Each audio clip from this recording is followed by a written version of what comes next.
Hey, welcome back to another Patreon lesson. Today we're going to be finishing a series I've been doing over the last couple months, just talking about miking drums with different amounts of microphones. So started with a one mic video, then two mics, four, and on up the line.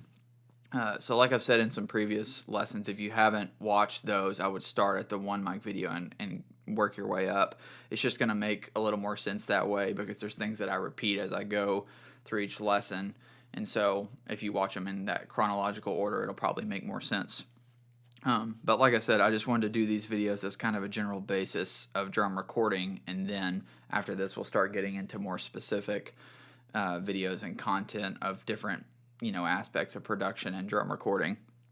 So this is, the big mic setup. I had 16 mics up for this.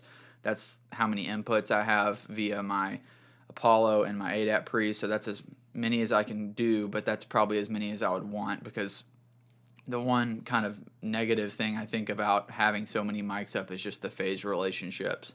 There's the more mics you have up, the more problems you're going to have with battling, things being out of phase and stuff. So it can be a little tough when you've got this many mics up to get that right. But once you get it right, the beauty in having this many mics up is just the variety and options that are there.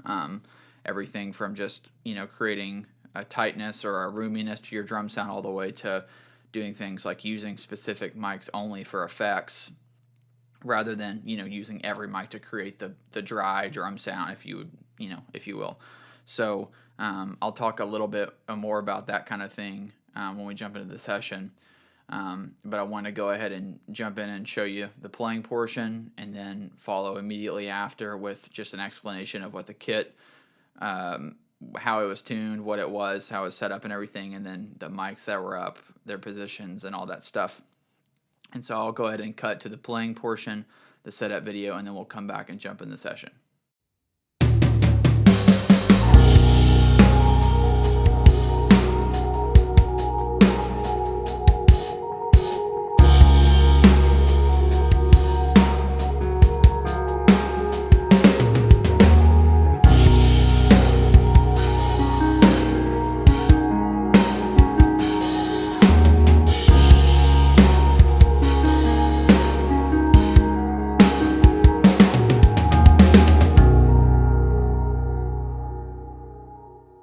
So this is the drum and mic setup for this sound. Show you the kit first. It's the Gretsch USA 22-12-16 with my Black Beauty 6.5. The Black Beauty's tuned up pretty high and pretty open. There's no muffling or anything on that. And then the toms are about medium open. A little bit of tape on the top of this one. And then this one's got nothing on top, but this is kind of resting, and there's a little tape on the bottom. So they've got a little ring, and then the kick's pretty tight.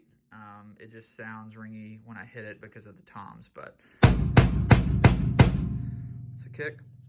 Cymbals are pretty standard as far as hi-hats, 16-inch Istanbuls, 20-inch crash, and 24 ride with some tape. The only interesting thing is this little stack I made. So I've got a t-shirt on it just to help decrease the volume and top end, so it's not quite as piercing. So that was there. And then it's just a cracked Dream 18-inch crash, a Paiste 404 hi-hat bottom, and then a little tambourine situation. So that's the kit. And then for mics, I've got the double snare mic thing going. So it's, I've talked about this in my 2 snare mic video, but it's a Beyerdynamic C2, which is a super cheap pencil, and then my dynamic mic, which is a Telefunken M80, and those are lined up capsules, so they're in phase on top of snare.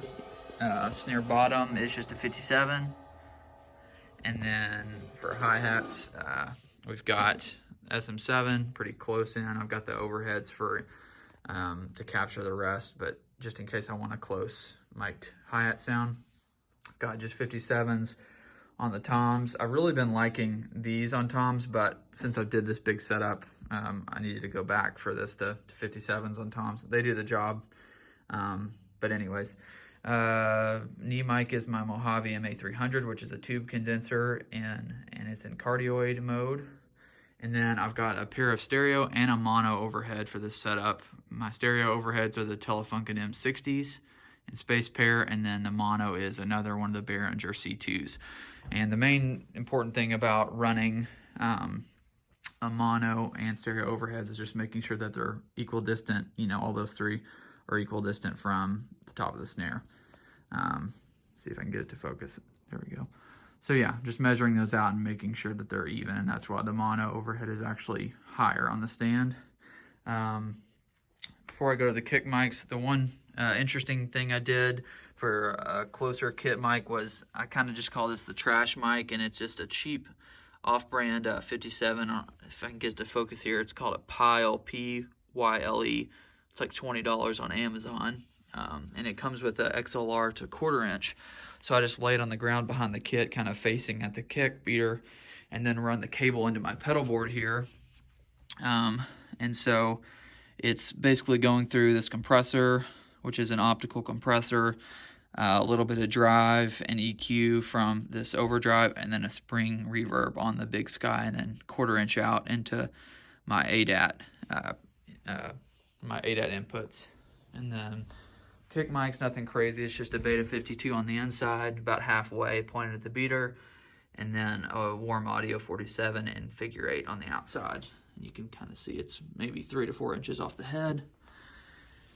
For room mics, I've got my AEA R44 as a mono room. It's about 8 to 10 feet out in front of the kit. And I usually will move that chair when I'm tracking, so that chair wasn't there when I was actually recording. But that captures a good mono, closer room sound. And then I've got the Beyer M160s in the other room as a stereo pair, just kind of an XY. So they're in this dining room because it's pretty reflective, and so that gets a pretty even, nice room sound, even though I'm not in a big space. And then basically what I do, because this is actually, faced farther away from the kit than this one, is actually just push the gain a couple more dB on this mic, just to kind of even them out a little bit in the stereo field. And that's everything for this sound. All right, so you've got to hear how things are sounding. I've talked about genre-specific drum recording before in some of these other videos. Obviously, once you get to this many mics, you could really literally do any kind of drum recording with it. So we'll go ahead and jump in the session here.